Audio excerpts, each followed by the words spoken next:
तो आज का जो हमारा टॉपिक है वो है एक्शन पोटेंशियल्स के हवाले से। ठीक है, एक्शन पोटेंशियल्स को हम बहुत ही डिटेल में डिस्कस करेंगे फॉर एमबीबीएस स्टूडेंट्स। ठीक है, तो कंसीडर करें कि ये एक न्यूरॉन है। ये क्या है? एक न्यूरॉन है, और इस न्यूरॉन का ये जो येलो कलर्ड पोर्शन है, हम इस पे सारा फोकस रखेंगे। हम किस पे फोकस रखेंगे? इस पे सारा अपना फोकस रखेंगे। जो भी चेंजेस डिस्कस करेंगे मैं इस सेक्शन को एज एन एग्जांपल लेके डिस्कस करूंगा। तो ये आपका पूरा एक न्यूरॉन है, और न्यूरॉन में हमें पता है मुख्तलिफ पार्ट्स होते हैं। ठीक है, उन पार्ट्स का जिक्र कर लेते हैं। तो यहां से ये जो ये वाला गोल गोल पोर्शन है, ये क्या होती है? This is neuron cell body. This is neuron cell body. ठीक है, और ये आपका पार्ट जो है, ये सारा, ये जो पूरा ब्लैक कलर से मैं हाईलाइट कर रहा हूं, ये सारा क्या है? एक्सॉन है। This is axon, and these are the dendroids. These are the dendroids. ठीक है, and dendroids are conducting nerve impulse towards the cell body. Axon is conducting nerve impulse away from the cell body. ए से axon, ए से away from cell body. ठीक है, away from cell body. Now what is nerve impulse? तो nerve impulse क्या होती है? Actually it is nothing but a current. It is nothing but a current. ये क्या है? ये कुछ भी नहीं है बल्कि एक करंट है। और करंट को फिजिक्स में क्या कहते हैं? Flow of charges. करंट को फिजिक्स में क्या कहते हैं? Flow of charges. ठीक है, तो हम चार्जेस को डिस्कस करेंगे। हमें तो पता है कि कितने ज्यादा चार्ज्ड आयंस होते हैं हमारी बॉडी के अंदर, हमारे फ्लूइड में, हमारे ब्लड में।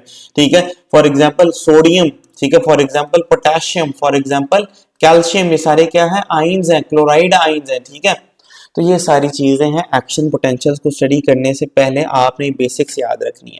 ठीक है, तो अब एक्चुअली होता क्या है कि ये जो एक्शन पोटेंशियल है ना, action potential, it is consist of, it is nothing but a current, and it is consist of wave of depolarization. It is consist of wave of depolarization. ठीक है, wave of repolarization, wave of repolarization, and then a state comes. उस state को हम क्या कहते हैं? Hyper polarisation, hyper polarization, and then again depolarize state आ जाएगी। कौन सी स्टेट आ जाएगी? डीपोलराइज स्टेट आ जाएगी। यानी कि कुछ सर्कल इस तरह से चलने वाला है, डीपोलराइजेशन से शुरू होंगे। डीपोलराइजेशन का दूसरा नाम क्या है? डीपोलराइजेशन का दूसरा क्या नाम है?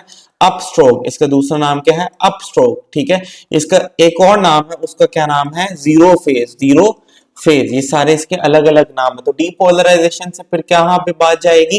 पीक ऑफ डीपोलराइजेशन पे, पीक ऑफ डीपोलराइजेशन। एंड अभी मैं इनको मजीद डिटेल में डिस्कस करूंगा। वीडियो को आखिर तक देखिए कि आपके यूएसएमएलई के लिए, आपके एमबीबीएस के तमाम सालों में बहुत काम आने वाली है।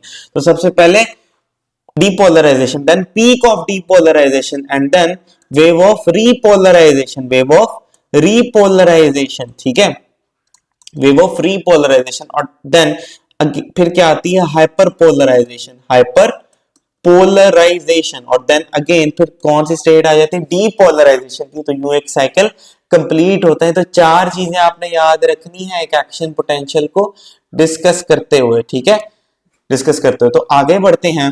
अब होता क्या है कि सपोज करें मैं इसी न्यूरॉन के ये जो हाईलाइटेड पोर्शन था ना, ये जो येलो कलर्ड पोर्शन है, कौन सा पोर्शन? ये जो येलो कलर्ड पोर्शन है, मैं मजीद एक बार आपको दिखा भी देता हूं इसको। ठीक है, ये येलो कलर्ड पोर्शन है, ये वाला। ठीक है, हम इसको अगले पेज पे दोबारा से ड्रॉ करता हूं ताकि मैं अपनी बात को साबित कर सकूं। ठीक है, तो सपोज कर लें ये क्या है? आपका न्यूरॉन है।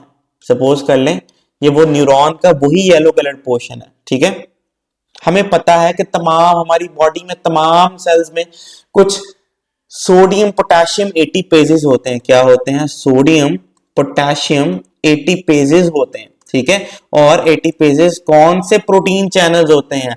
ठीक है, ये ऐसे प्रोटीन चैनल होते हैं जो एटीपी को कंज्यूम करते हैं, जो एटीपी को खर्च करते हैं, फिर ही तो वर्क करते हैं। ठीक है, तो होता क्या है कि हमारी, फर्ज करें ये न्यूरॉन है और न्यूरॉन एक सेल है, और इस सेल के अंदर वही सोडियम पोटेशियम एटीपेज लगा है जो कि बॉडी के तकरीबन हर सेल में लगा होता है। फर्ज कर लें सोडियम पोटेशियम एटीपेज है, ये जो ग्रीन वाला सोडियम पोटेशियम एटीपेज है। अब होता क्या है कि जो न्यूरॉन होता है, न्यूरॉन के अंदर वाले हिस्से में पोटेशियम की कंसेंट्रेशन बहुत ज्यादा होती है, पोटेशियम की कंसेंट्रेशन बहुत ज्यादा होती है, और बाहर जो सोडियम होता है सोडियम, उसकी कंसेंट्रेशन बहुत ज्यादा होती है, ठीक है, इसकी कंसेंट्रेशन ज्यादा होती है, और बाहर पोटेशियम क्या होता है, लो होता है, ठीक है। अब हमें पता है कि जो भी आयन चैनल, जो भी प्रोटीन एटीपी को कंज्यूम करती है, it always work against the concentration gradient, it always work against the concentration gradient, okay, it always work against the concentration gradient। तो यानी कि ये बिल्कुल उलट डायरेक्शन में काम करेंगे, जिस सिमत में आयन की कंसेंट्रेशन ज्यादा होगी, ये उसी सिमत में आयन्स को क्या करेंगे, पंप करेंगे। तो होता क्या है, ये जो सोडियम पोटेशियम एटीपेज है, जो सोडियम पोटेशियम एटीपेज है, ये सोडियम को बाहर अंदर सेल के अंदर जो थोड़ा बहुत सोडियम होता है, सेल के अंदर जो थोड़ा बहुत सोडियम होता है, जो कि लो कंसंट्रेशन में होता है, उसको हाई कंसंट्रेशन की तरफ पंप करता है, उसको हाई कंसंट्रेशन की तरफ पंप करता है। मैं सोडियम को किससे जाहिर कर रहा हूं, ब्लैक कलर से, ठीक है, ब्लैक कलर से, ओके।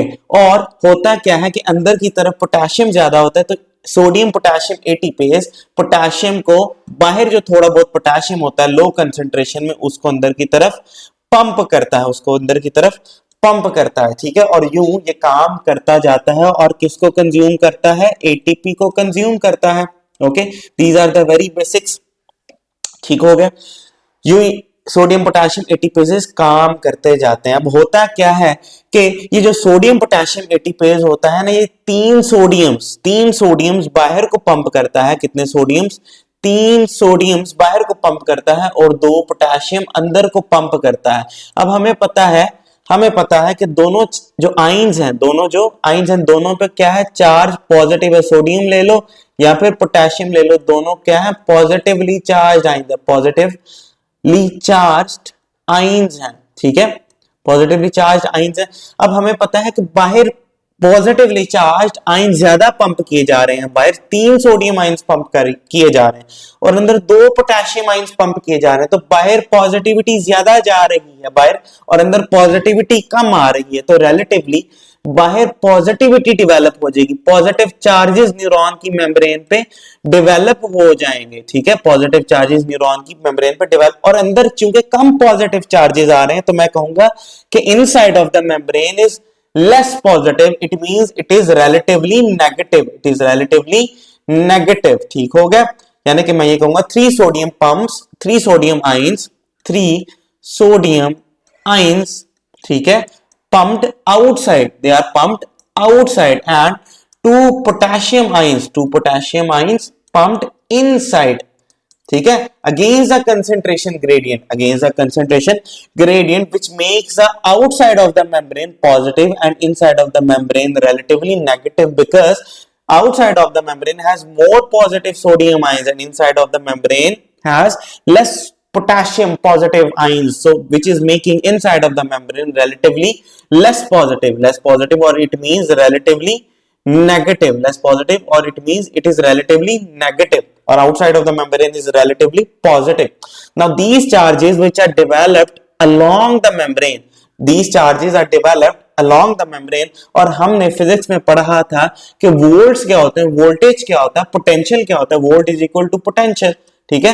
वोल्टेज का क्या मतलब होता है, पोटेंशियल होता है। पोटेंशियल किसके बराबर होता है कि जब आप चार्ज ले लें और चार्ज के पास कुछ एनर्जी हो, चार्जेस के पास कुछ एनर्जी हो, तो these membrane, along these membrane of the neurons, the charges which are developed, they have some energy, and the energy possessed by these charges which are present along the membrane of the neurons, ठीक है, उसी energy को हम क्या कहते हैं, membrane potential कहते हैं। उसी एनर्जी को हम क्या कहते हैं, मेम्ब्रेन पोटेंशियल कहते हैं, ठीक है। यानी कि मैं ये कहूंगा कि the energy possessed by the charges,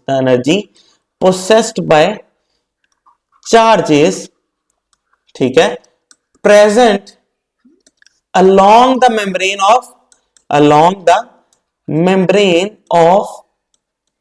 neurons, उसको हम क्या कहते हैं, उसको हम कहते हैं मेम्ब्रेन पोटेंशियल, उसको हम क्या कहते हैं, न्यूरॉन की मेम्ब्रेन का पोटेंशियल कहते हैं न्यूरॉन की मेम्ब्रेन की एनर्जी कहते हैं। और ये जो मेम्ब्रेन पोटेंशियल होता है ना, ये दो तरह का होता है, रेस्टिंग मेम्ब्रेन पोटेंशियल होता है और एक्शन पोटेंशियल होता है। एक्टिव मेम्ब्रेन पोटेंशियल होता है, एक्शन पोटेंशियल होता है। एक्शन के नाम से जाहिर है कि इसमें क्या होगा, मेम्ब्रेन जो पोटेंशियल होगा, मेम्ब्रेन पोटेंशियल होगा वो एक्शन में होगा, वो मूव करेगा। कैसे मूव करेगा अभी हम देखते हैं। मेम्ब्रेन पोटेंशियल किसमें होगा, एक्शन में होगा। किसमें होगा, एक्शन में होगा। यहां मेम्ब्रेन पोटेंशियल रेस्टिंग स्टेज में होगा, रेस्टिंग स्टेट में होगा, ठीक है।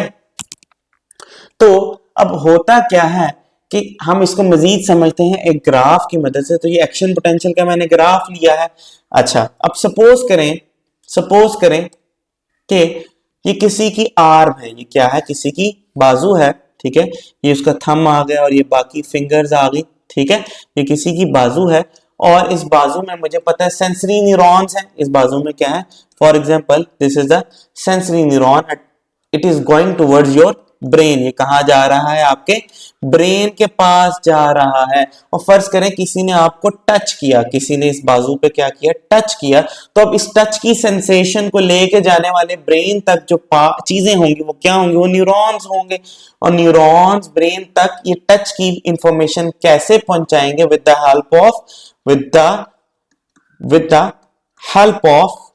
Action potential, with the help of action. ए से मींस एक्शन और पोटेंशियल, ठीक है। एक्शन पोटेंशियल से पहुंच जाएंगे। तो होगा क्या कि अब ये जो न्यूरॉन की मेम्ब्रेन्स होती है ना, ये जो न्यूरॉन्स की मेम्ब्रेन है, ठीक है। मैं एक और न्यूरॉन, उसी सेक्शन को, जो येलो कलर्ड पोर्शन मैंने आपको शुरू में दिखाया था, उसी सेक्शन को दोबारा से ड्रॉ करता हूं। तो फर्ज करें वही न्यूरॉन है, ठीक है। इस न्यूरॉन में कुछ गेट्स लगे होते हैं, कुछ सोडियम चैनल्स लगे होते हैं। उन सोडियम चैनल्स कुछ इस तरह के होते हैं, वो सोडियम चैनल्स कुछ इस तरह के होते हैं, ठीक है। इनको आप कहते हैं सोडियम लीकी चैनल्स, इनको हम क्या कहते हैं, सोडियम लीकी चैनल्स। और कुछ और चैनल्स भी होते हैं जो होते हैं वोल्टेज गेटेड सोडियम चैनल्स। जो कौन से चैनल्स होते हैं, वोल्टेज गेटेड सोडियम चैनल्स होते हैं, जिनको मैं पर्पल कलर से बना देता हूं, ठीक है।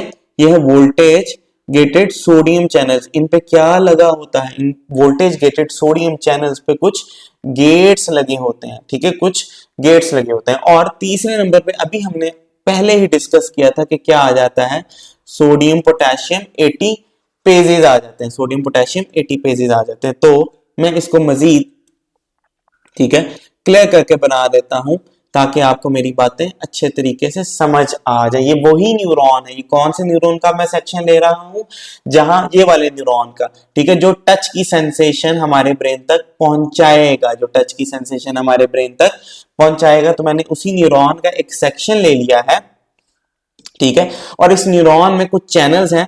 पहले चैनल का नाम जो है वो है सोडियम लीकी चैनल। इसका क्या नाम है, सोडियम लीकी चैनल, ठीक है, इस सोडियम लीकी चैनल।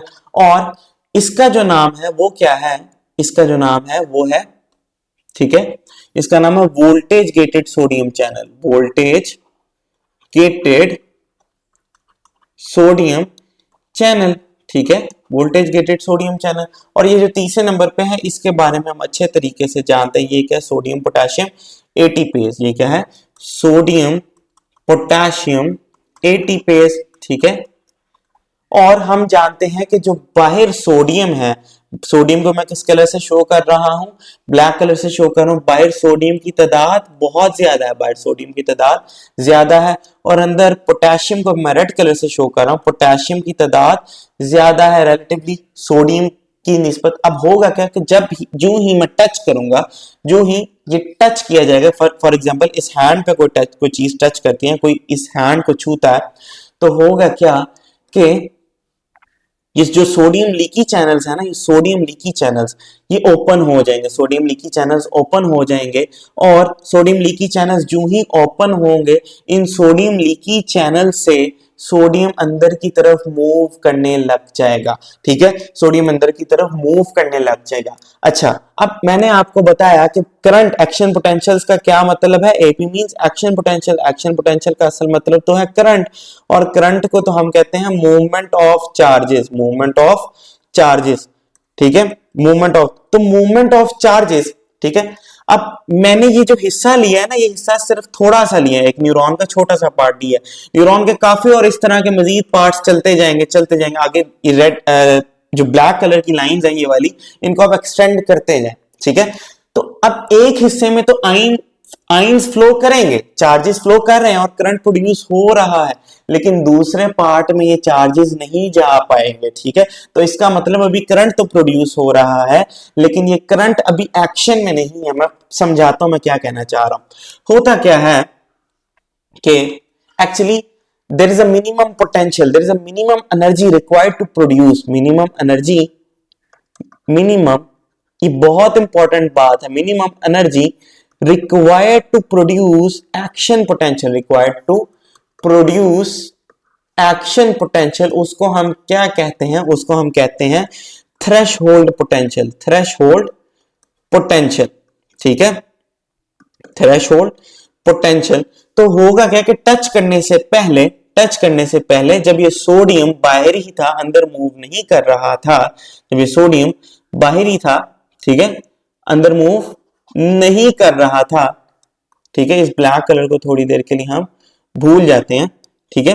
जब ये सोडियम बाहर ही था, अंदर मूव नहीं कर रहा था, तो हो क्या रहा था कि ये जो सोडियम पोटेशियम एटीपेजेस थे, ये सोडियम को अंदर से बाहर की तरफ पंप कर रहे थे। और कितने सोडियम्स को अंदर की तरफ से बाहर पंप कर रहे थे? 3 सोडियम्स को, और 2 पोटेशियम्स को अंदर पंप किया जा रहा था। सिर्फ बाहर से 2 पोटेशियम्स को अंदर की तरफ पंप किया जा रहा था। तो अंदर पोटेशियम कम आ रहा है, पॉजिटिव चार्जेस कम आ रहे हैं, तो रिलेटिवली अंदर क्या डेवलप हो जाएगी? नेगेटिविटी, ठीक है, नेगेटिव मेम्ब्रेन पोटेंशियल डेवलप हो जाएगा, ठीक है। और बाहर सोडियम पॉजिटिव चार्जेस ज्यादा जा रहे हैं, तो रिलेटिवली बाहर पॉजिटिविटी डेवलप हो जाएगी, ठीक है, बाहर पॉजिटिविटी डेवलप हो जाएगी, पॉजिटिव मेम्ब्रेन पोटेंशियल डेवलप हो जाएगा, ठीक है। तो अब ऐसी stage, the state in which the membrane potential from the outside is positive and inside is negative is known as resting membrane potential. The stage in which the outside of the membrane is positive, outside of membrane is positive and inside of membrane is negative, इसको हम क्या कहते हैं? Resting membrane potential कहते हैं, ठीक है। यानी कि ऐसा पोटेंशियल जिसमें नो एक्शन पोटेंशियल्स, कोई एक्शन पोटेंशियल प्रोड्यूस नहीं हो रहा, लेकिन जो ही मैंने टच किया आपकी बाजू को, तो होगा क्या? ये जो सोडियम लीकी चैनल्स होंगे ना, ये जो इस अनोखे से कलर से मैंने ड्रॉ किए, इस कलर का नाम नहीं मुझे आता, ये वाला जिसपे मैं अभी कर्सर घुमा रहा हूं, ठीक है। तो इससे होगा क्या कि ये खुल जाएंगे। जैसे ही मैं आपको टच करूंगा या कोई आपको टच करेगा, तो आपके बाजू में जो न्यूरॉन होगा उसके सोडियम लीकी चैनल्स खुल जाएंगे, और ये जो बाहर हाई कंसंट्रेशन में सोडियम पड़ा हुआ है ना, ये सोडियम लीकी चैनल से अंदर की तरफ दाखिल होने लग जाएगा, ये सोडियम अंदर की तरफ दाखिल होने लग जाएगा। अब जो नॉर्मली रेस्टिंग मेम्ब्रेन पोटेंशियल होता है वो होता है -90 मिलीवोल्ट्स, -90 मिलीवोल्ट्स। एक ग्राफ ड्रॉ कर लेते हैं, ठीक है। देखें, ग्राफ बहुत जरूरी है, ग्राफ एक एक्सप्लेनेशन है, एक अंडरस्टैंडिंग है, जो कह रहे हैं उसकी एक बेटर अंडरस्टैंडिंग है। उसको ग्राफ में रिप्रेजेंट करना एक बहुत ही कंसाइज वे है कि जो भी एक्शन पोटेंशियल की एक्सप्लेनेशन वो ग्राफ में जब हम एक्सप्लेन कर देते हैं, उसको समझना बहुत आसान हो जाता है। तो मैं ये कह रहा हूं कि एक न्यूरॉन, आपके जो बाजू में जो न्यूरॉन है, उसका रेस्टिंग मेम्ब्रेन पोटेंशियल कितना है? माइनस, ठीक है, ये पॉइंट ले लेता हूं, वो कितना है? -90 मिलीवोल्ट, -90। हम मेम्ब्रेन के इनसाइड को रेफरेंस ले रहे हैं, हम मेम्ब्रेन के इनसाइड को रेफरेंस ले रहे हैं, और इनसाइड में कौन से चार्जेस ज्यादा है? नेगेटिव चार्जेस ज्यादा है। तो इनसाइड को रेफरेंस लेते हुए जो रेस्टिंग मेम्ब्रेन पोटेंशियल होता है वो भी माइनस में होगा, वो भी किस में होगा? माइनस में होगा, ठीक है।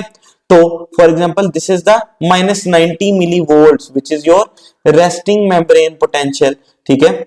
और इसको मैं यहां से थोड़ा खींच लेता हूं, और for example this is your, ठीक है, this is your threshold potential. TP means threshold potential, minimum energy required to produce a potential, ठीक है।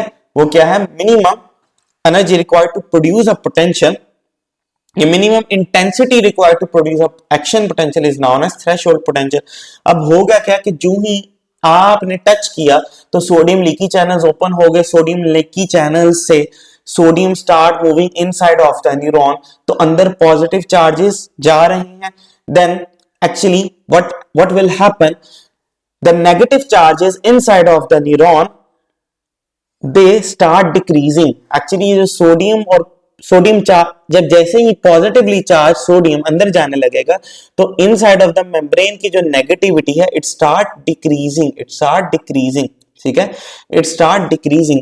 सो होगा क्या कि resting membrane potential becoming less negative when the inside of the membrane जो potential था वो कितना था, -90 millivolts, and when the sodium leaky channels are open, sodium start moving inside of the neuron, so this potential start increasing. Increasing से क्या मुराद है, it is becoming less negative, it starts becoming less negative, ये क्या होने लग जाएगा, less negative होने लग जाएगा। For example it is minus threshold potential क्या है, -70 millivolts फॉर एग्जाम्पल। तो होगा क्या कि यूं कुछ हम ग्राफ को रिप्रेजेंट करेंगे, जैसे ही सोडियम लीकी चैनल से सोडियम अंदर को आएगा, then inside of the membrane becoming start becoming positive. So inside of the membrane, resting membrane potential which is 90 millivolts, it is becoming less negative or it start increasing. ठीक हो गया। तो for example ये कितना हो गया, for example इस neuron का जो थ्रेशोल्ड पोटेंशियल है, इस न्यूरॉन का थ्रेशोल्ड पोटेंशियल के 70 मिलीवोल्ट्स है, ठीक है।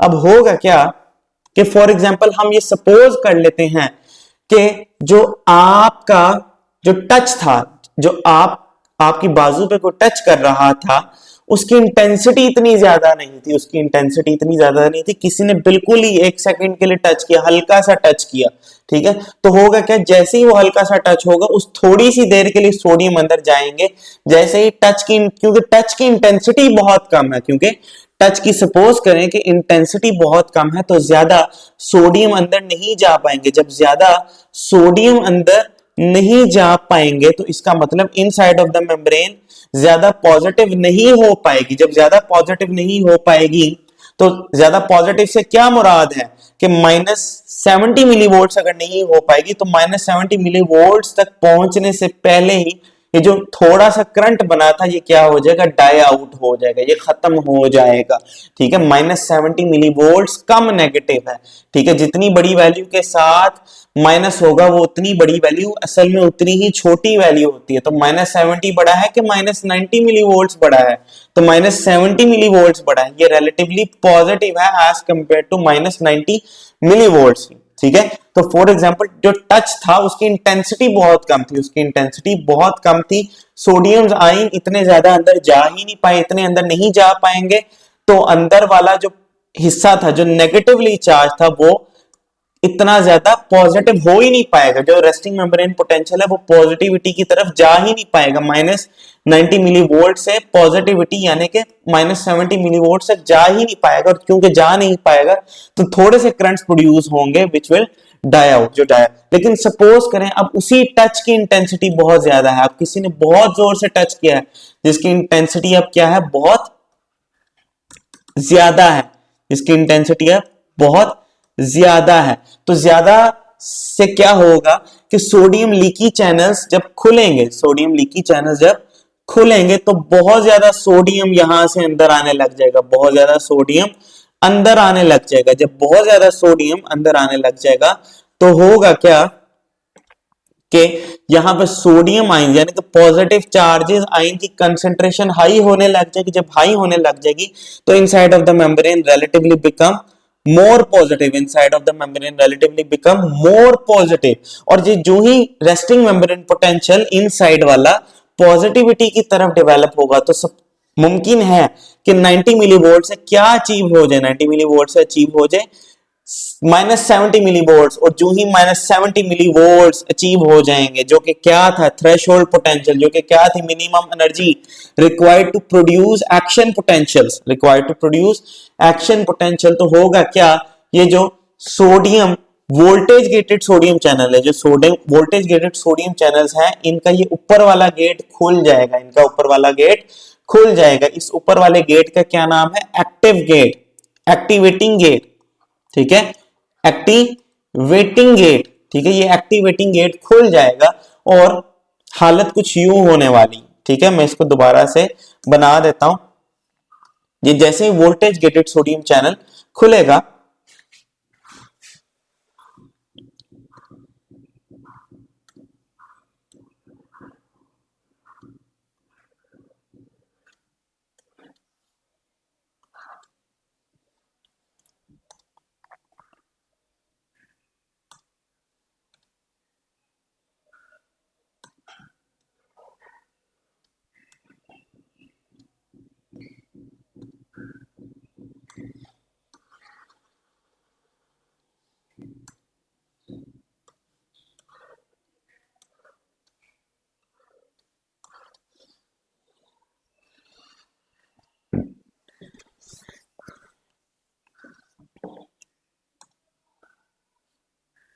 तो जो ही वोल्टेज गेटेड सोडियम चैनल खुल जाएंगे, ये जो पर्पल वाले हैं, सोडियम बहुत ज्यादा अंदर जाने लग जाएगा। पहले सिर्फ लीकी चैनल से, ये वाले जो लीकी चैनल्स है ना, सोडियम लीकी चैनल से अंदर जा रहा था, सोडियम लीकी चैनल से सोडियम अंदर जा रहा था, लेकिन जो ही टच की इंटेंसिटी बढ़ाई, बहुत ज्यादा सोडियम अंदर चला गया और threshold potential resting membrane potential से अचीव हो गया।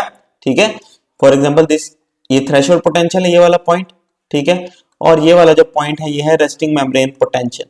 ठीक है, तो जो ही सोडियम थ्रेशोल्ड पोटेंशियल अचीव हो जाएगा, जो ये जो ऊपर वाले गेट्स है ना, इनको हम क्या कहते हैं, एक्टिवेटिंग गेट, इनको हम क्या कहते हैं, एक्टिवेटिंग गेट कहते हैं। तो सोडियम यहां से दाखिल होना शुरू हो जाएगा, सोडियम यहां से दाखिल होना शुरू हो जाएगा। ठीक है, और ये जो ग्राफ है, ये सडनली, इस ग्राफ को मैं रिप्रेजेंट करता हूं अगले पेज में। For example this point is representing your resting membrane potential and this point is representing your threshold potential। तो जैसे ही threshold potential अचीव होगा, ये ग्राफ, ये जो अपस्ट्रोक है, ये फौरन ऊपर जाएगा। ठीक है, और इसी को हम क्या कहते हैं, डीपोलराइजेशन। इसी फेज को हम क्या कहते हैं, डीपोलराइजेशन। ठीक है, डीपोलराइजेशन क्यों है, क्योंकि मेम्ब्रेन लूजिंग इट्स पोलैरिटी। पहले मेम्ब्रेन का क्या हिसाब किताब था कि inside is negative and outside is positive, but now polarity is losing outside of the membrane has now become more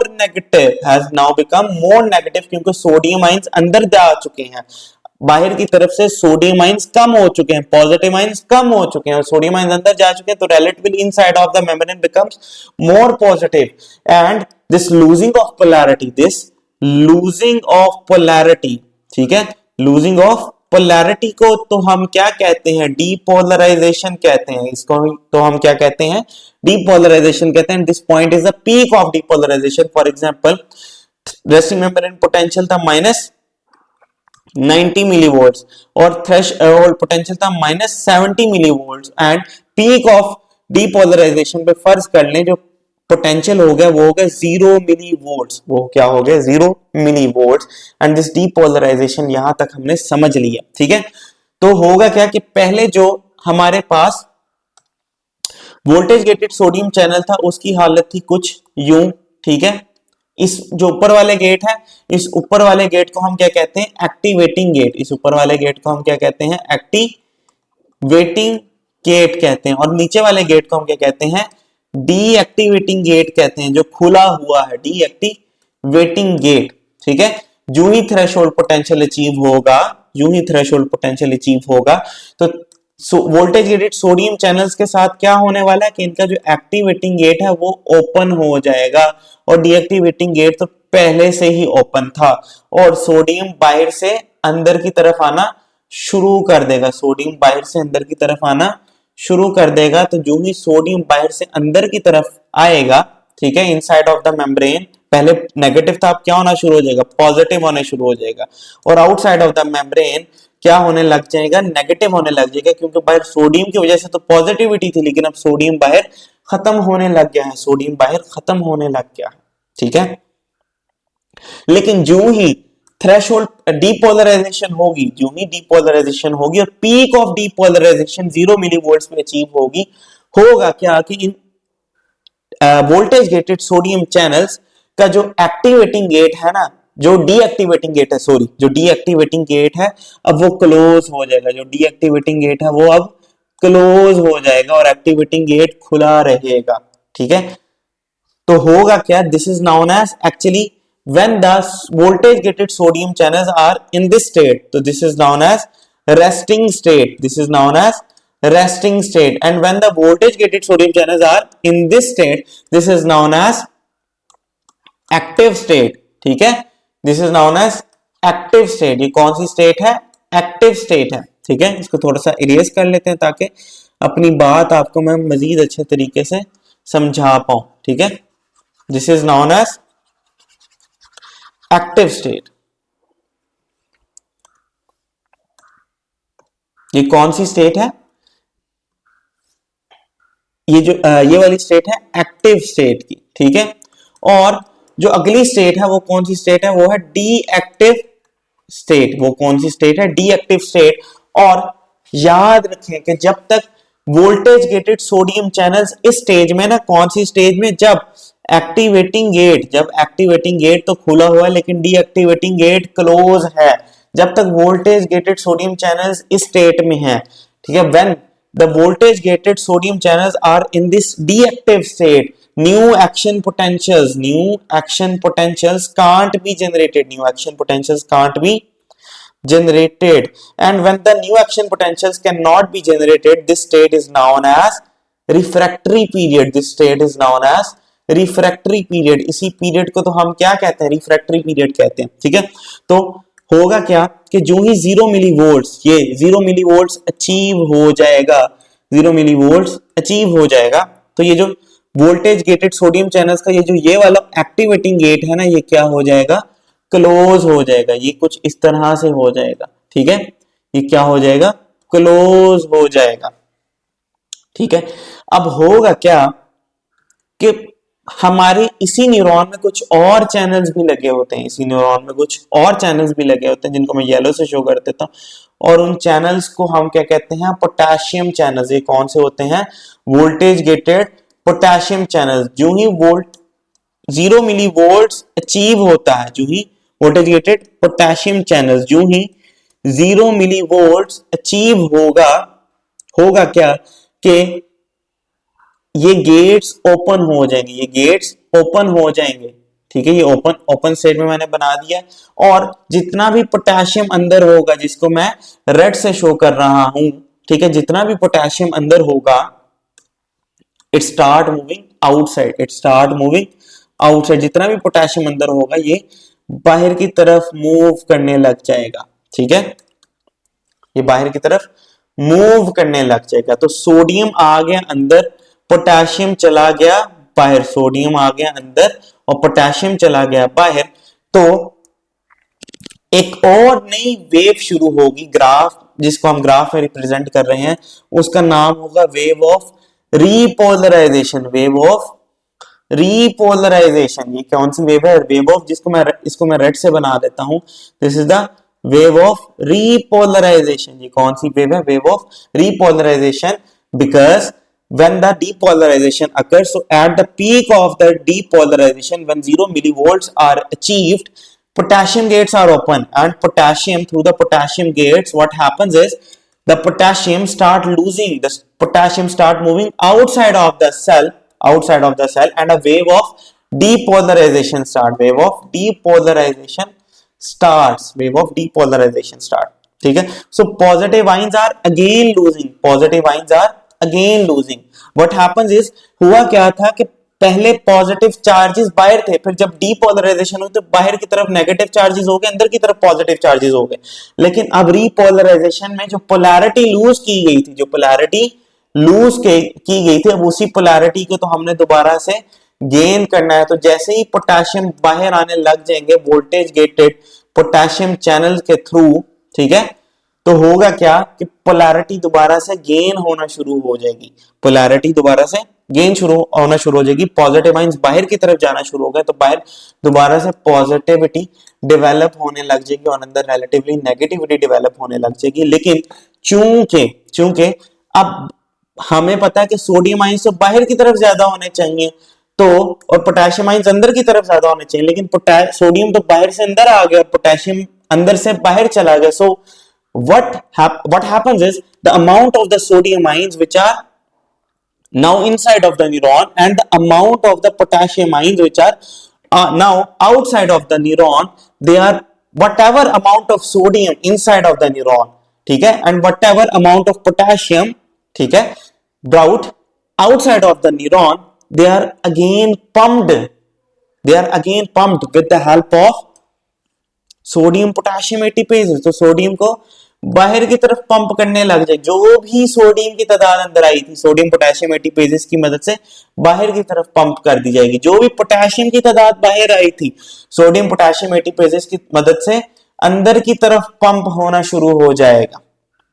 और यूं जो चार्जेस जिस तरह से पहले सोडियम बाहर ज्यादा था उसको वैसे ही रीगेन कर लिया जाएगा, जिस तरह से पोटेशियम पहले अंदर ज्यादा था उसको वैसे ही रीगेन कर लिया जाएगा। लेकिन होता क्या है कि जो वोल्टेज गेटेड पोटेशियम चैनल्स होते हैं ना, these are the voltage gated, ठीक है, voltage gated potassium channels, these are slow. ये क्या होते हैं, ये स्लो क्लोज होते हैं, इनकी जो क्लोजिंग होती है these are slow closing channels, ये क्लोज स्लो होते हैं। तो होता क्या है कि बहुत ज्यादा पोटेशियम बाहर की तरफ लूज हो जाता है, बहुत ज्यादा पोटेशियम बाहर की तरफ लूज हो जाता है, ठीक है। तो जो ही बहुत ज्यादा पोटेशियम बाहर की तरफ लूज हो जाता है, ठीक है, हम जानते हैं सोडियम तो अंदर आ चुका था पहले, ठीक है, तो अंदर सोडियम ज्यादा हो गया और बाहर की तरफ पोटेशियम जब बहुत ज्यादा रीपोलराइजेशन के दौरान लूज हो जाता है तो इनसाइड ऑफ द मेम्ब्रेन जो कि -90 मिलीवोल्ट था ना रेस्टिंग मेम्ब्रेन पोटेंशियल, ये बहुत ज्यादा नेगेटिव हो जाता है, क्योंकि हद से ज्यादा पॉजिटिविटी जब लूज हो जाएगी पोटेशियम आयंस के बाहर जाने की सूरत में तो इनसाइड ऑफ द न्यूरॉन बहुत ज्यादा नेगेटिव होने लग जाता है। For example suppose it is -110 millivolt हो गया, ठीक है, 110 मिलीवोल्ट हो गया, क्योंकि पोटेशियम आयंस बहुत ही स्लो क्लोज होते हैं, इनके जो चैनल्स होते हैं स्लो क्लोजिंग चैनल्स होते हैं, पोटेशियम बहुत ज्यादा लूज कर जाता है, इसका मतलब पॉजिटिव आयंस बहुत ज्यादा लूज कर जाते हैं और इनसाइड ऑफ द मेम्ब्रेन कुछ ज्यादा ही नेगेटिव हो जाती है, -90 मिलीवोल्ट से कुछ ज्यादा ही बड़ी वैल्यू आ जाती है, बड़ी वैल्यू के साथ माइनस ज्यादा नेगेटिविटी, ठीक है। तो इस स्टेज को हम क्या कहते हैं, हाइपरपोलराइज्ड स्टेट, इसी स्टेट को हम क्या कहते हैं, हाइपरपोलराइज्ड स्टेट कहते हैं। तो अब कुछ ये होने वाला है, दिस स्टेज हाइपरपोलराइज्ड स्टेट, -90 मिलीवोल्ट से ग्राफ नीचे चला गया, ये पॉइंट, ये लाइन -90 मिलीवोल्ट को डिफाइन करिए, ऊपर वाली लाइन किसको, थ्रेशोल्ड पोटेंशियल को डिफाइन करिए, सबसे ऊपर वाली line peak of action potential को डिफाइन करिए, लेकिन अब ये ग्राफ कुछ ज्यादा ही नीचे चला गया, ठीक है। लेकिन होता क्या है, फिर ये क्लोज हो जाते हैं, ये आयन सारे, ये जो पोटेशियम गेट्स हैं, वोल्टेज गेटेड पोटेशियम गेट्स हैं, ये क्लोज हो जाते हैं और सोडियम पोटेशियम एटीपेजेस काम करते हैं, जो सोडियम अंदर की तरफ होता है उसको बाहर पंप कर दिया जाता है, जो पोटेशियम बाहर चला गया होता है उसको अंदर की तरफ पंप कर दिया जाता है, रिवर्सल ऑफ चार्जेस कर दिया जाता है, ठीक है, जो जिस तरह से पहले हालात थे वैसे ही उनको रिवर्स कर दिया जाता है, ठीक है। तो ये तो बात हो गई एक हिस्से में कि कैसे, ठीक है, कैसे फिर कैसे डीपोलराइजेशन प्रोड्यूस होगी, कैसे रीपोलराइजेशन होगी, कैसे हाइपरपोलराइजेशन होगी, कैसे फिर सोडियम पोटेशियम एटीपेजेस की मदद से दोबारा क्या अचीव हो जाएगा, रेस्टिंग मेम्ब्रेन पोटेंशियल अचीव हो जाएगा, ठीक है। This is a graph of action potential, you have to remember it, ठीक है, इसको याद रखना है आपने। तो ये सारी बातें तो मैंने की एक हिस्से तक, फॉर एग्जांपल ये वो हिस्सा है जहां पे अभी हमने सारा जिक्र किया, इसको मैं ब्लैक से बना लेता हूं, ठीक है, ये वही पार्ट है, ठीक है। अब होता क्या कि फॉर एग्जांपल ये जो पहला वाला था, वेट अ मिनट, ये जो सपोज करें ये मैंने सारी बातें जो इसके लिए की हैं, ठीक है, फर्ज करें वही न्यूरॉन है जो आपके बाजू में है, जो टच की सेंसेशन को आपके दिमाग तक लेके जाएगा। तो मैंने अभी इस येलो कलर पोर्शन में जितने चेंजेस आए वो आपको बताया। सपोज करें मैं बाकी हिस्सा ड्रॉ करने जा रहा हूं, बाकी सेक्शन को ड्रॉ कर रहा हूं, ठीक है। ये वो था फर्स्ट सेक्शन जो येलो कलर हाईलाइट था। अभी दूसरा सेक्शन ले लेता हूं, इसको मैं ले लेता हूं, ठीक है, रेड कलर से, इसको मैं किससे ले लेता हूं, रेड कलर से ले लेता हूं, ओके, ठीक है। तो अब होगा क्या कि इधर भी हमें पता है वोल्टेज गेटेड सोडियम चैनल्स लगे होंगे, हर सेक्शन में वोल्टेज गेटेड सोडियम चैनल्स लगे होंगे। तो फॉर एग्जांपल ये वही वोल्टेज गेटेड सोडियम चैनल है, ठीक है, जिसका क्या है,